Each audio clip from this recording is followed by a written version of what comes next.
بسم الله الرحمن الرحیم. ټایم ټیبل تر علامه 15 اگست funds getting started in home group. نن به ان شاء الله دوه کلاسونه اخلو. یو afternoon shift کې 3 بجې، بل نایټ shift کې 10 بجې. دا موږ سره afternoon shift د 3 بجې دي. دغه به ان شاء الله funds او getting started دوه اپلیټس وایو. حاضر علامه کنټرول پینل ته تیر درس کې مو فولډر آپشن پوره زده کو. دغه به ان شاء الله funds او getting started زده کوو. فنډز کې ما سره څه موجود وي؟ فنډز ټیکس ته وایي.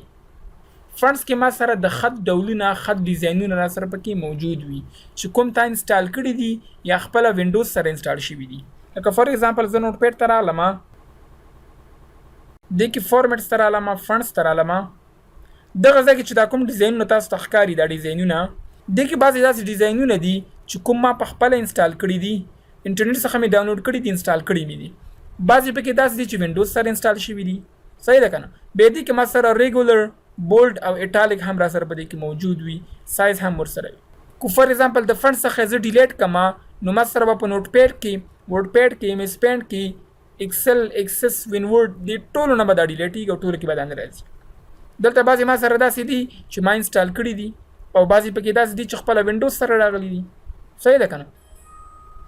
لکه اوس دا تاسو وګورئ، دا بیرلین سنس دی من چې تاسو کلیک کړئ کې به 3 ډولونه موجود وي. همدا شانتي کې بعضې داسې وي چې هغه کې 15 شپږ تر 10 پورې ډولونه موجود دي. دا وګورئ تاسې، دا ایټالیک دی، دا بولډ دی، بولډ ایټالیک دی، دغه شان در سره پکې موجود دي. همدارنګه کو فار ایگزامپل ما دا انتخاب کو، دا ما ډیلیټ کو، نو دا به د هغه ځای څخه هم ختم شي. ختم شو. دا مې فار ایگزامپل انتخاب کو، ډیلیټ مې کو، دا به اتوماتیکلی هغه ځای کې هم نه راځي، دا ختم شو بس. صحیح ده که نه؟ همدغه شان دویم اپلیټ ما سره څه شی دی؟ ګیټینګ سټارټډ. ګیټینګ سټارټډ کې خپله اپلیټس موجود دي چې بعضې موږ ویلي دي او بعضې مو نه دي ویلي. ګورئ ګیټینګ سټارټډ باندې زه کلیک کوم، دې کې ما سره اول آپشن څه شی دی؟ go online to find out what is new in Windows 7. فار ایگزامپل زه ورته وایم چې وینډوز 7 کې څه نوي راغلي دي هغه ماته ووایه. وینډوز 7 نه مخکې وینډوز ویسټا وه، وینډوز ویسټا نه مخکې وینډوز ایکس پي وه. که فار ایگزامپل ما وینډوز ویسټا استعمالوله، هغه نه پس زه اوس وینډوز 7 ته نیو شوی ما، نیو راغلی ما، زه یم چې وینډوز 7 کې څه نوي راغلي دي، ته ماته دا آنلاین وښایه.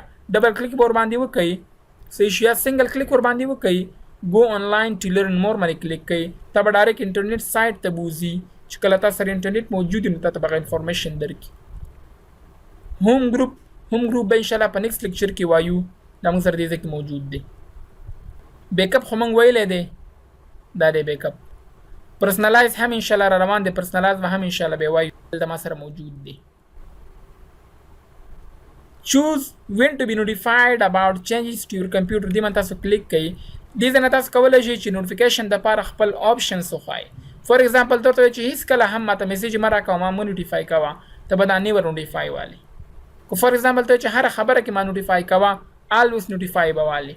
یا فار ایگزامپل دا نارمل ورته واله ډیفالت نوټیفای می اونلی when program try to make changes to my computer. اله ما خبره وه چې کله یو پروګرام زما کمپیوټر کې چینجز راولي او بدلونونه پکې راولي. صحیح ده؟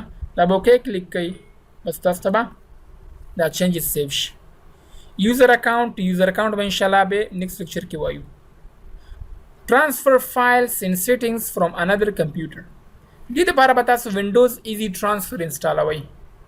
وینډوز ایزي ټرانسفر چې تاسو سره انسټال وي، تاسو کولی شئ چې د کیبل په ترو باندې یا نیټورکینګ په ترو باندې او یا همداشان د یو اس بي په ترو باندې ته کولی شئ چې یو بل ته، یو کمپیوټر نه بل کمپیوټر ته فایلونه ټرانسفر کړي.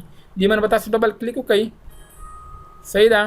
دا به نیکسټ کوئ او ته ورته وایي چې ما سره ایزي ټرانسفر کیبل سره پکې موجود دی، دا زما نوی کمپیوټر دی او تا انسټال کړی دی که نه، آی آلریډي انسټال اټ. یس، نیکسټ به کلیک کوئ. اوس به تاسو هغه کیبل راوالئ، دواړو کمپیوټرونو ته به یې ولګوئ. دې یوزر والا چې کوم لایک میوزیک، ویډیو، پکچرز وغیره دي، هلته کولی شي چې بل کمپیوټر ته ټرانسفر کړي. صحیح ده که نه؟ دا دې لپاره استعمالیږي. go online to get Windows Live essentials. دا به تاسو آنلاین انفارمیشن درکړي Windows Live باره کې. او بل ما سره څه شی دی؟ change the size of the text on your screen. دې باندې به تاسو ډبل کلیک وکړئ، دا محمله ډسپلی کې تاسو ته موجود شو. میډیم یې که سمال لري که کاپلای ته کلیک کو لوګ اف په کې چې کله دی لوګ اف کو به بتاتا پوره سکرین ساز برته غټ کی صحیح دا موږ سره فنس and getting started دو اپلیټس هیله کوم چې په دې باندې پوره پوښښ یاست